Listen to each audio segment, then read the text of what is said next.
This is the Ancient and Medieval History Lecture for Friday, the 8th of October, 2021. And we are beginning with the Earth forming. As the Earth is forming, another planet hits it, explodes it. Both planets tend to come together and form a new hybrid world that is the current Earth. Also, they come together to form the Moon, which is basically the same substance. The heaviest bits coheres the Earth's core, a solid nickel-iron ball that counter-rotates to the surface. The majority of the volume of the Earth is made up of the magma of the mantle. There is an ever-so-thin chocolate shell-type crust, which is where we have all our stuff. Our deepest mines don't go anywhere near the bottom of the crust. And the crust is cracked like chocolate shell after a while into tectonic plates that rub against one another, causing earthquakes, volcanoes, and tidal waves. Above the crust is the hydrosphere, which is the film of water that we call oceans, seas, lakes, and rivers. This film of water may seem deep from the surface. Certainly the depths of the Marianas Trench are deep. However, compared to the volume of the Earth, it's a thin film. It does, however, cover about 70% of the world's surface. Above the hydrosphere and the crust is the atmosphere, which we breathe and which protects us from cosmic radiation of various kinds with things like its ozone layer. It also protects us from meteors, in many cases by burning them up or reducing them in size before they hit the surface, or eliminating them entirely before they hit the surface, turning them to dust. Above the atmosphere is the magnetosphere, the Earth's electromagnetic field, which is planetary, unlike Mars. Mars has local magnetic fields, but no thoroughgoing planetary magnetic field. If we ever colonize Mars, this will be a problem. We'll have to do something about it, or we'll just have to live underground, deep under radioactive shelters, because Mars's atmosphere is thin, providing little protection against cosmic radiation, gamma rays, and so forth, and lacking a planetary magnetosphere like we have, North Pole, South Pole, positive pole, negative pole, there is no protection on a large scale, or a reliable protection on the surface of Mars. But we benefit from having a planetary magnetic field. We also benefit by having Luna, our very large moon, because what Luna does is she protects the Earth like a big shield. Anything that happens to be on a trajectory to hit the Earth that is going to pass close to Luna will likely be drawn onto the moon's surface and crash there. The pockmarked pizza-like surface of the Earth, of the moon, is in fact a testimony to it taking many hits that otherwise might have hit planet Earth. We benefit from all of these things and are evolved to deal with them. This is, after all, the environment that, if you believe in the theory of evolution, we were designed to inhabit. We're also fortunate in the placement of our planet around the sun is nice and smack in the middle of the zone where liquid water is possible on the surface. And being carbon-based life, we kind of depend upon that. As the surface cools, it solidifies into the crust. As the crust cools, the atmosphere begins to shed most of its water. The oceans fill with water in centuries or millennia of rain. Then the oceans rust, which is just so disgusting to think about. Then the rust settles down and we have clean saltwater oceans. Then the Earth freezes. We go through an ecological catastrophe that literally freezes the majority of the atmosphere as well as the hydrosphere, creating an ice ball Earth. There's a thaw, and in the midst of that thaw, 3.8 billion years ago, evolutionary scientists believe that the first life form appeared. Now, it's almost as simple as a virus, not quite. It is microscopic. See the little magnifying glass, the lower right of many of these squares up here.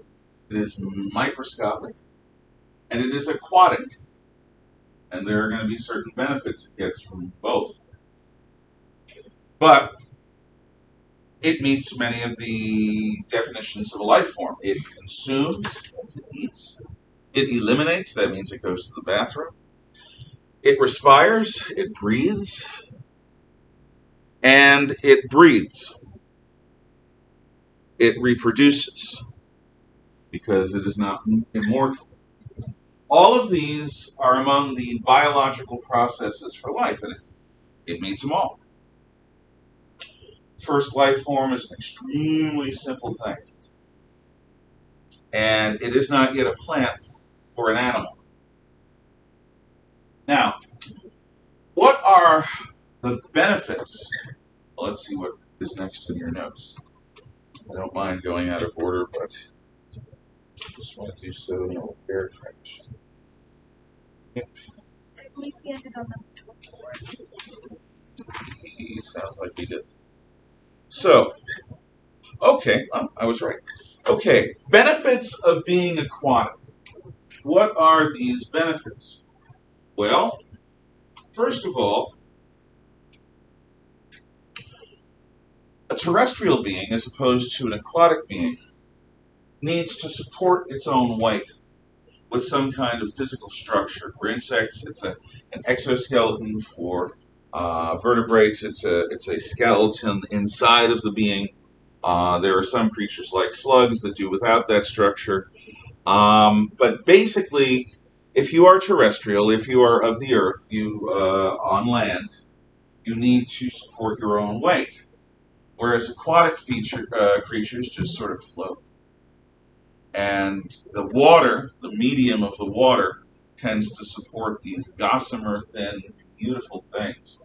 One of the most deadly creatures in the ocean is the Portuguese man of war, a gigantic jellyfish. But boy, it's beautiful. In an eerie alien sort of way, but it's beautiful. On land, it would just be a plop of flesh that would dry out and die because it couldn't move. So the weight of the creature is supported by the water. Number two. Show you all of these. Let's do the one that's listed here as 25. We had our first frost this morning. I think it's our first frost. Whether it was a hard frost or not is, at least in my mind, uncertain, but it's a sign of coming winter. We are now definitely in autumn. Took our air conditioners out. And what that means is life that's not suited to survive in the winter either needs to migrate or develop countermeasures. We human beings have developed countermeasures, starting with fire and moving on to other things that allow us to live comfortably here year-round.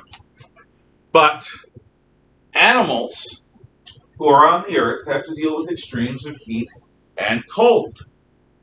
That's why when I was a teenager, when I was your age, my room was the basement. And it was cool in the summertime. And it was warm in the wintertime. Because the earth tended to act as a natural insulator, protecting the chamber from the extremes of heat or cold. Well, the water does the same thing. If you go to a lake to go swimming, and you're going first thing in the morning when the air is still chilly, depending upon how hot the day before was or how warm the night was, the water may seem warm. Or you may go swimming after dark, and that really is going to seem warm. The air has cooled down quickly. The water takes a lot more time to shed its heat. So by being aquatic, those early life forms, which tend to be delicate in certain ways, don't have to deal with the problem of freezing or boiling temperatures unless they're dealing with a very unusual circumstance. They can stay in the sort of insulating, protective medium of water. So protected from extremes of heat and cold. Does that mean that if the water freezes, everything's not? No, of course not. Most of them would die. Some of them might be frozen until they thaw, but most of them will die. As to boiling water, just imagine an underwater volcano, and you can see what happens there, or the kind of vents that exist under the ocean even today.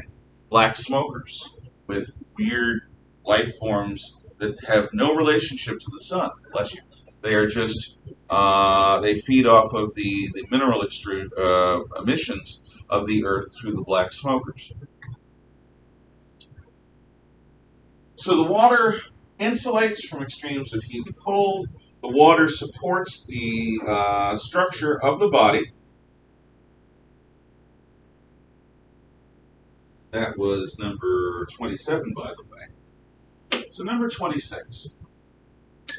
As a terrestrial being, if I am deprived of weapons, which I don't like to be, and I'm hungry and I have no other source of food, I'm going to kill an animal and eat it if I can. Now, it would have to be a pretty pathetic, stupid, slow, clumsy animal that would allow itself to get caught by a city boy like me. Unlike some of you, I have not grown up in the woods stalking prey. I grew up in a different sort of jungle. And what that means is I had better learn to like plants and really slow animals. Because at this point in my life, I don't have the speed or the stamina to chase down anything that is a self-respecting source of meat. I just don't. That's why guns are useful. The old saying in the American West was, God did not make men equal, Sam Colt did. Sam Colt is the one who developed a series of firearms, culminating in the Colt Peacemaker, which is a beautiful revolver. And it's the gunfighter's favorite sidearm. So in the water, you don't have to worry about it quite so much. Jellyfish have an interesting survival strategy. They sort of float around waiting for things to get close enough to sting and draw in and eat. They're basically floating with their mouths open, and they're not alone. Zooplankton often does that. You are in the same medium as your prey. You don't have to run after them. You're just all floating around. Now, you may be able to swim, they may be able to swim, but there are a large number of creatures whose survival strategy is to float around with their mouths open, waiting for food to drift in. Even the baleen whales have a strategy akin to this. The baleen whales, as opposed to the toothed whales, we're not talking the killer whale or the sperm whale, we're talking about the right whale or the blue whale or the humpback whale. They have baleen instead of teeth, and what they do is they swim with their mouths open, seeking out krill. Little tiny shrimp. And when they find a swarm of krill, they can, in some cases, eat the entire swarm. The largest creatures in the ocean eat the smallest things in the ocean. Same is true for the basking shark and the whale shark. They don't eat people, they eat plankton. They eat krill. So, by being in the water, the earliest life is shielded from extreme temperatures.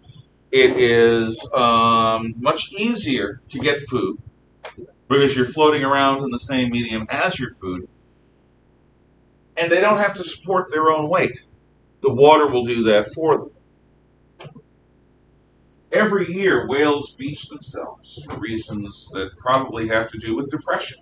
Whales have bigger brains than we do. We don't understand the whale's mind. But in its own way, certain whales might very well be self-aware. They have no thumbs. They have no fire. Without thumbs and without fire, they're not going to develop in anything like the way we understand. But their songs are very intricate, and it is possible that whale song is actually some form of poetry for a creature that has some degree of self-awareness, but very little ability to shape its environment. We define ourselves by shaping our environment. Whales may not. But every year around the world, several whales decide that's it, and they swim onto the beach. And people, in many cases being nice, try to get the whales off the beach. And sometimes the whales swim right back on. It's like they are determined to get stuck on the beach, wither, and die. And maybe they are. Maybe it's a form of whale suicide. We don't know. We know that they have big brains. But a whale cannot support its weight out of the water. In fact, a whale or a dolphin, which is used to the incredible buoyancy of salt water, if it swims too far up a river, it sinks to the bottom and dies. Because fresh water is less buoyant than salt water. So, while certain sharks like the Zambezi shark compensate for that and can swim in fresh water just as well as salt water, the advanced marine mammals have real difficulty with that. Seals may come upstream, but most ocean creatures will not go too far upstream, especially if they're big, because the water's not as buoyant when it's fresh as it is when it's salt. Okay, so these are benefits of being in the water. Now, let's talk about relationships. Relationships. Life's first relationship to other life tends to be, wow, life, it looks tasty. Nom, nom, nom. So you have amoebae, that's the plural for amoeba as I understand it, swimming around in their drop of water, subdividing as their form of breeding. So they don't need sexual reproduction. They don't need others for that purpose. And when they encounter other things, they tend to eat them. Now, even little babies have sort of a vestige of this, in that little babies, if they want to understand something, they put it in their mouth. They nom on it. They taste it. Hopefully they don't swallow it. But one of the reasons why you have to baby-proof a house is because babies will put anything in their mouth and they might swallow part of it. Back in the old days, they had lead paint because lead spreads on smooth. So you have houses with lead paint. And when the paint cracked and dried, which, happened, a little baby goes up and goes, "Oh, what's this?" He doesn't say what's this. He just, "Oh." And suddenly the baby is eating lead, which tends to which tends to mess with your nervous system, degrading its ability. One of the reasons why the Roman Empire falls. Lead in the pipes.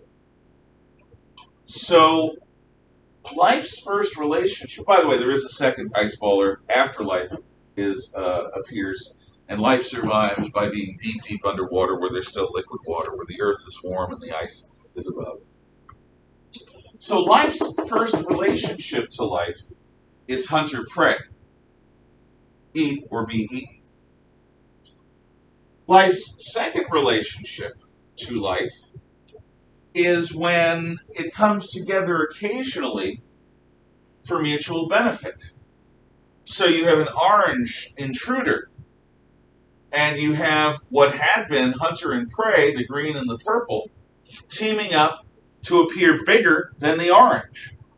Coming together for occasional mutual benefit is like casual dating. Hey, life. What life? Want to go for a movie and a pizza Friday night? Okay. No, I'd never go for a movie and pizza with you. But hopefully it's a yes. So, it's a casual date. It doesn't mean anything. It could lead to something, but it might not. It's just a friendly thing to do. So, purple and green, who don't get along otherwise, get along to drive off orange. So that is coming together occasional. That was, by the way, number 29. 30. Individual life forms who remain together more often than they are living separately. So here you've got purple and green life forms spending most of their time together. There's a certain exclusivity. Now, it might not last. They're both perfectly capable. They're both perfectly intact individuals. They can go off and do what individuals do if things don't work out. They're going steady. That's not engaged. That's not married. That's just going steady. But the presumption is if you're going steady with somebody, they're not going to date other people.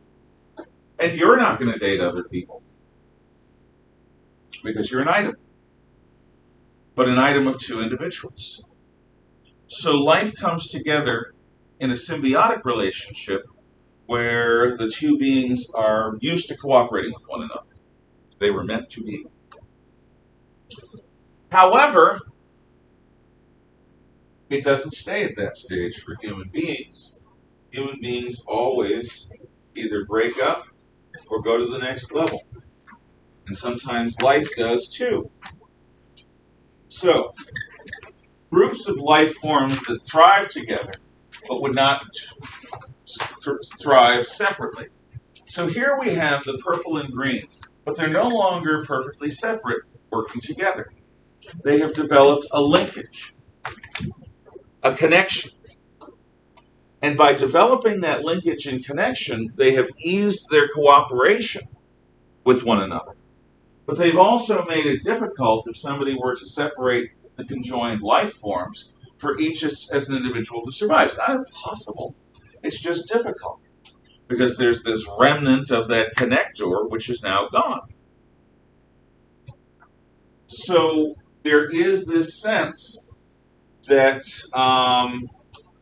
it's not just casual dating and it's not just going steady. A ring has been exchanged. A proposal has been made and accepted.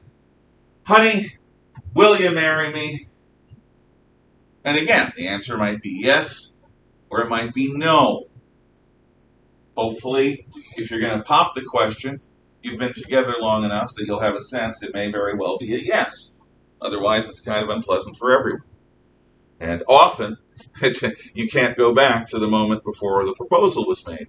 You propose, and it's either going to be marriage or it's going to be breakup. Because at that point, you realize there's a future in this, or there's no future in this relationship.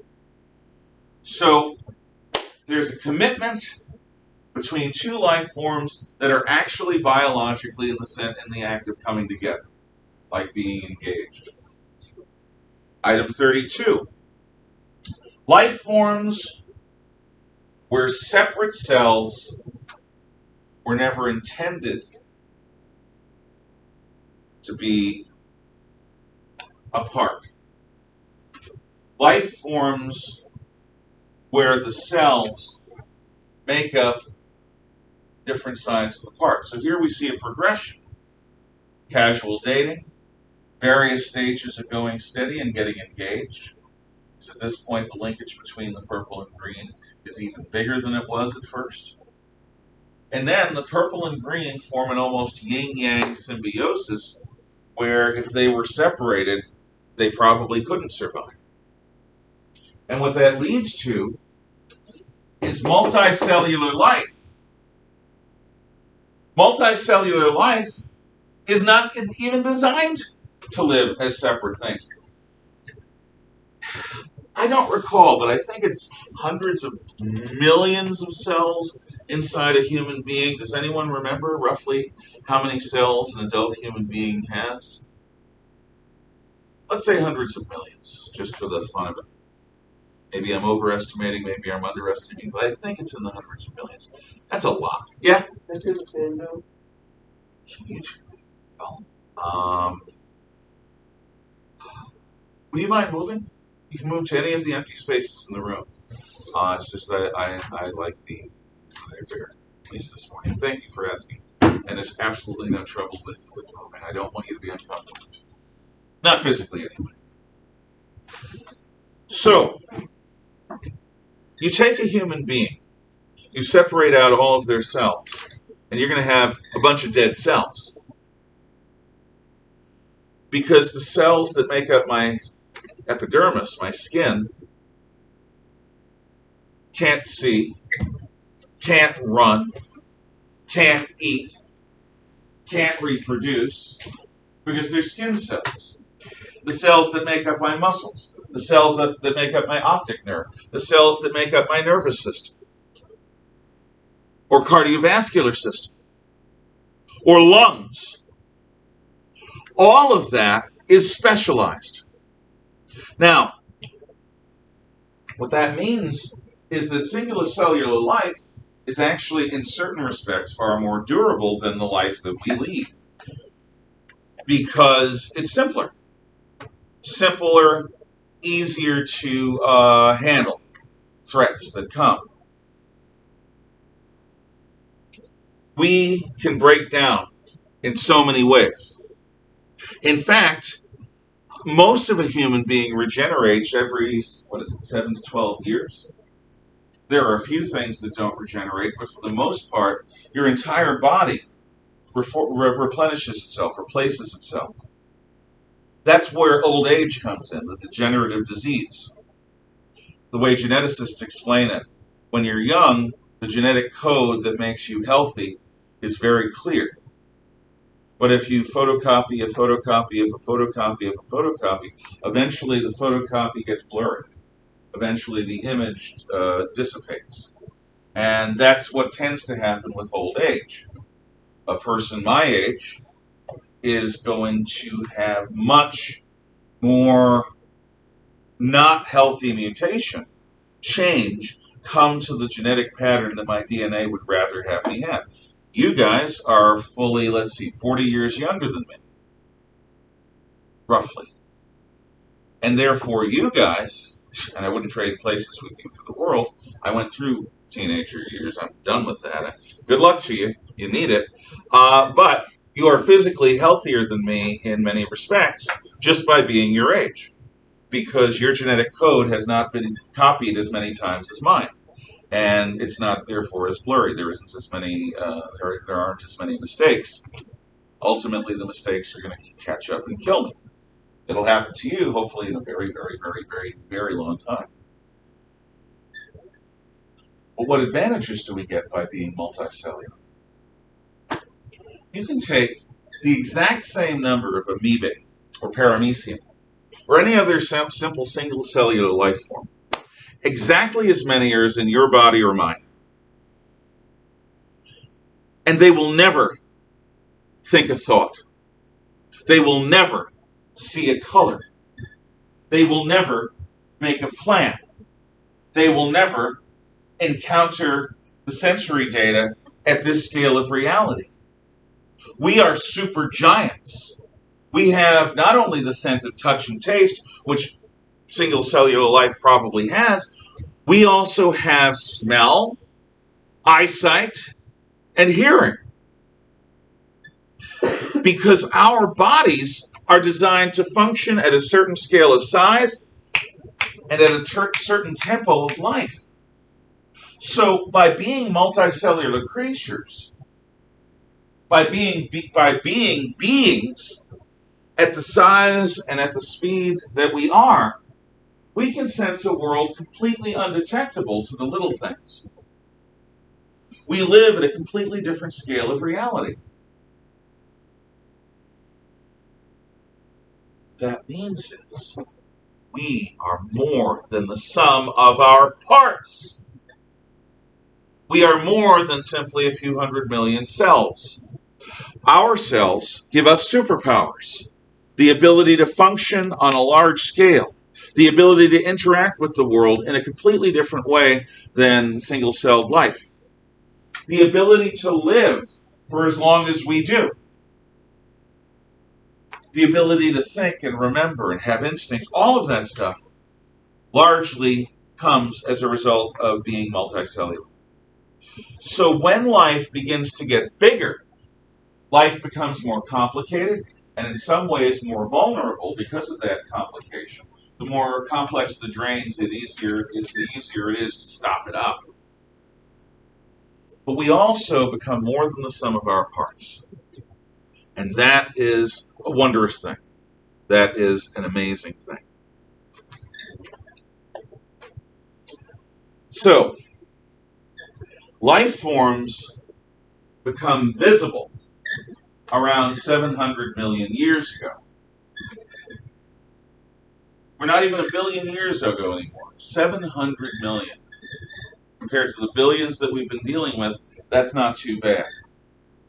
So, increasing size means that the abilities of life become increased as well. Now, in many ways, they're often just drifting with open mouths. As life gets larger, it needs to protect certain vital organs with a hard shell. So we start out with the soft invertebrates, jellyfish, flatworms, and so forth. Soft invertebrates. And these soft invertebrates basically float around as blobs of flesh.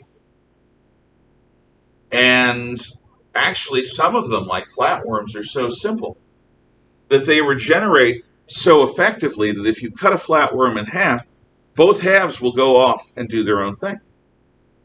Don't do that. It's kind of cruel. But eventually, both halves will grow the other half back, and where you had one flatworm before, you have two flatworms now. But still, it's a giant wad of flesh. Tasty, tasty flesh. So, certain life forms, arachnids, for example, insects, for example, develop hard carapaces or exoskeletons, like a lobster's. This means extruding minerals over the surface of the skin or over the surface of the being to create a hard shell or a hard set of armored plates. Now, does the armor protect you from everything? Does this shrimp or proto-lobster, does this trilobite, does this ammonite have the ability to withstand all threats? No. But if something comes up and tries to eat any of those things, it has to find a way past the armor. If it just tries to swallow and digest it, the armored creature will start digging its way out. It has to find some kind of way of dealing with the armor. So we go from soft invertebrates to exoskeleton invertebrates. Invertebrates, again, like arachnids and like trilobites.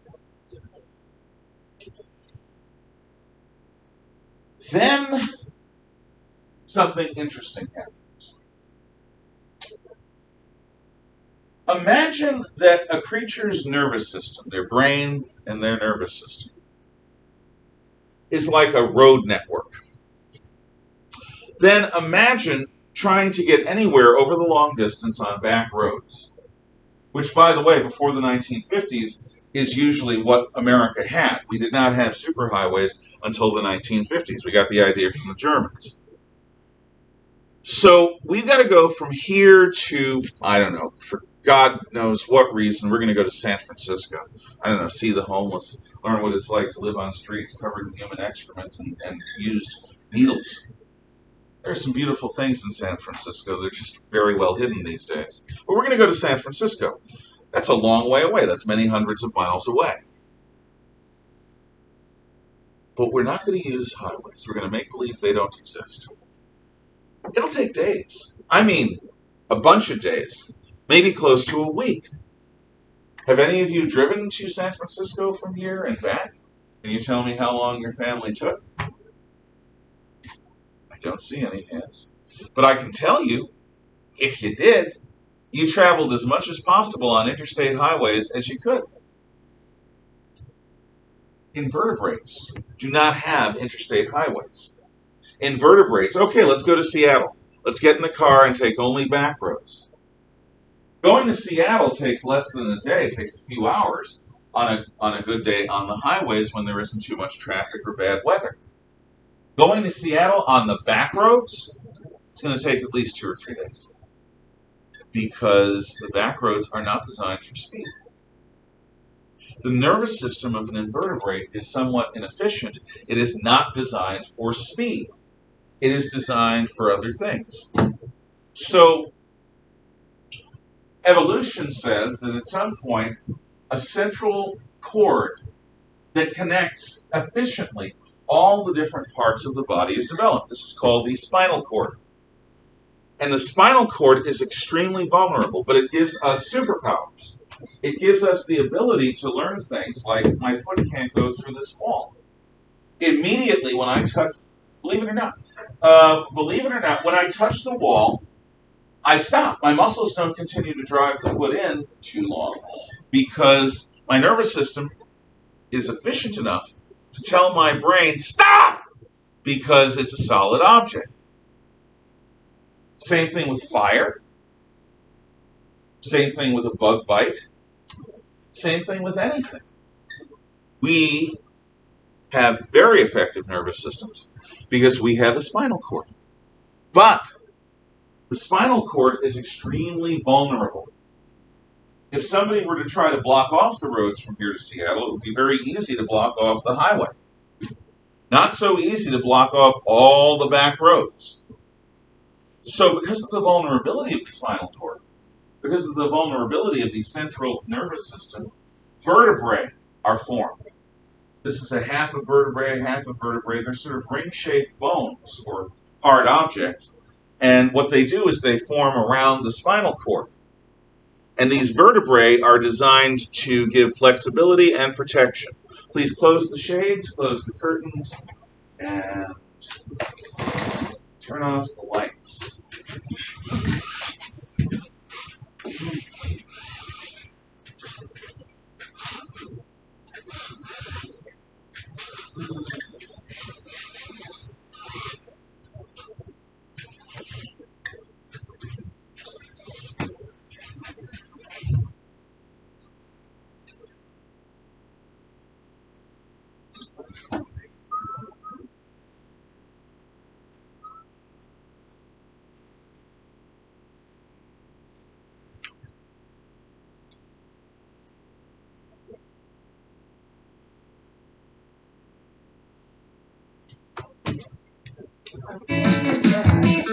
Hello, automatic coverage when I'm exploring the automatic world. coverage. Hello, Google Fi, a phone plan that can. Thank you. Come again. It's not what I meant to do. There we go.